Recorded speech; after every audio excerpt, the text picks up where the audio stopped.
Нашей организации, то есть долгое время, конечно, все начиналось с желания геев и лесбиянок объединить свои усилия для того, чтобы предпринимать какие-то действия, для того, чтобы делать нашу жизнь безопаснее, комфортнее и интереснее.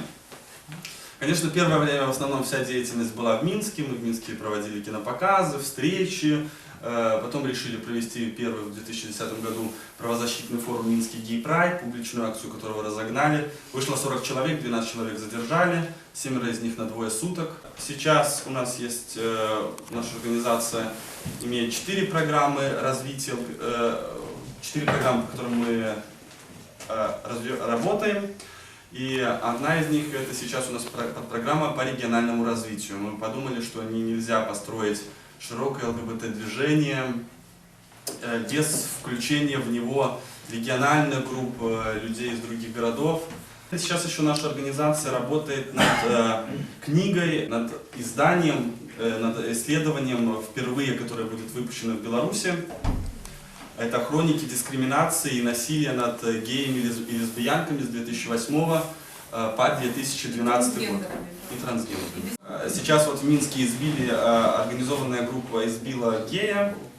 Ну, то есть понимаете, что как бы гея, которого избили, не каждый бы пошел в милицию писать заявление, еще как бы о том, что говорит, что он считает, что он жертва гомофобии, то есть там милиция. И ну вот парень все-таки решился на это, и Наташа пошла вместе с ним за руку в милицию. Парней, которые нападали, было примерно 10, да, тогда? Да, примерно 10. Личности четверых, значит, установили, а одному из них дали даже штраф миллион целый. Целый миллион, целых 10 базовых. Всего-то 10 базовых. Да. Ну, на самом деле, конечно, мы понимаем, что, возможно, в случае, если бы это было избиение, там, или девушки среди бела дня, гетеросексуальные, или гетеросексуальные, возможно, наказание было бы больше. Значит, и сейчас еще вот 2 парня из Гродно, после наших мероприятий, в том числе, сейчас готовы при поддержке ГИ Беларуси обратиться с жалобами, чтобы обжаловать действия милиции. И я хочу сказать, что вот за момент исследования мы выявили очень много случаев, когда гетеросексуалов увольняли с работы за их предполагаемую гомосексуальность. То есть в Жодино один гетеросексуальный парень очень активно говорил всегда о правах геев, и там у него были открытки какие-то там равноправия, и в общем в коллективе подумали, что он гей, и решили от него избавиться, он был гетеросексуал. Тоже такой стал случай известен, очень случайно. Опять же, никто не рассказывает про то, что он когда-то там его оскорбили, избили, уволили. Вот тоже случайно вот в Бресте на вечеринке одна вот травести-дива рассказывает о том, что она работала на свадьбе. Ну и потом вот начал общаться с мужчиной, он ей предложил отойти поговорить. И завел ее за угол и ударил головой о стол или о тумбочку, не помню, о твердый, о стол. То есть, ну вы понимаете, значит, что были какие-то там гематомы, ушибы. Ну и она тоже, то есть, ну, травести дива, ну понятно, столкнулась с какой-то агрессией, получила головой о стол, получила синяк. Ну, и вот она это воспринимала как в порядке вещей, поехала домой лечиться, то есть получила гонорар и поехала домой. Мы потеряли, в целом мы, то есть и мы, и вы, я думаю, чувствительность гомофобии. Меня поразила наша последняя встреча в Витебске, это было, правда, еще вот в декабре. Мы тогда проводили мониторинг дискриминации, нарушений прав ЛГБТ, и я задавала вопрос, сталкивались ли вы с гомофобией вообще там на работе, на учебе, где-нибудь? И очень многие говорили, ну вот у меня на работе там, меня называют педиком, меня называют там гомиком, ну как-то это в шутку так. И вообще гомофобии нет у меня на работе, но это так, это же шутка. Ну, на мой взгляд, вот это как раз это пример этой потери чувствительности, когда ненормальное начинает считаться нормальным, конечно, потому что сталкиваться с этим каждый день. Ну вот, имеется в виду вот эти вот и оскорбления, и шуточки, шутки агрессивные, ну и прочие вот такие вот пакости, которые просто начинают люди считать нормальным. Ну, конечно, общество наше нетолерантно, и этому удивляться не стоит, но надо понимать, что это ненормально, и мы намерены с этим бороться.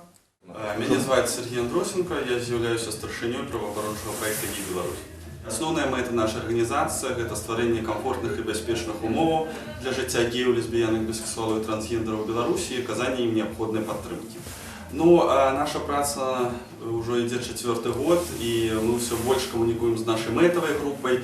І сітуацыя паказвае аб тым, што геям і лесбіянкам, якія жывуць у Беларусі двайным жыццём, вымушаны хлусіць, сутыкаюцца з цяжкасцямі і з неразуменнем не толькі на працы, на вучобе, але і ў сям'і. Ім неабходна не толькі там юрыдычная падтрымка, але і псіхалагічная, і стварэнне групаў падтрымкі. Трэба адзначыць, што ў нашай арганізацыі не толькі гомасексуалы. 40% сяброў нашай арганізацыі гэта гетэрасексуалы, гэта сябры геяў, лесбіянак і іх бацькі.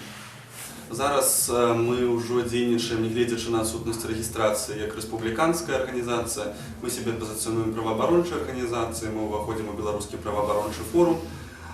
І зараз мы маем каардынатараў ва ўсіх абласцях, і ў Віцебску таксама. З мінулага года мы пачалі актыўна развіваць рэгіянальную праграму для стварэння шырокага рэспубліканскага руху за правы геяў, лесбіянак и за становление толерантного ставления. Меня зовут Максим Гайков, и я координатор правозащитного проекта «Гей Беларусь» по Витебской области. «Гей Беларусь» – правозащитный проект республиканского масштаба. Он действует не только в Минске, не только в каком-либо конкретном регионе, но и в Витебске. Разумеется, что геи, лесбиянки, транссексуалы, трансгендеры существуют по всей стране, и у многих из них общие проблемы. В результате этого, разумеется, «Гей Беларусь» имеет значительную долю отклика и в Витебске, и в Витебской области, и в Витебских регионах. К нам регулярно приходят люди из регионов, не только из Витебска. Это и геи, и лесбиянки, транссексуалы, трансгендеры, их родители и друзья. На данный момент по Витебску и по Витебской области активных членов, участвующих в мероприятиях, проводящих эти мероприятия, это 7 человек. И к нам регулярно приходят люди на эти мероприятия и приезжают на эти мероприятия в Минск. Это в среднем около 40 человек. В Витебске и Витебской области гомофобия существует на практически всех социальных уровнях. Она может проявляться у молодых студентов на учебе, когда они могут заявить открыто о своей гомосексуальности. Это может дойти до того, что их могут отчислить из университетов. Многие представители ЛГБТ-сообщества боятся быть открытыми гомосексуалами. Они не могут заявить об этом на работе. Это повсеместная ситуация по стране.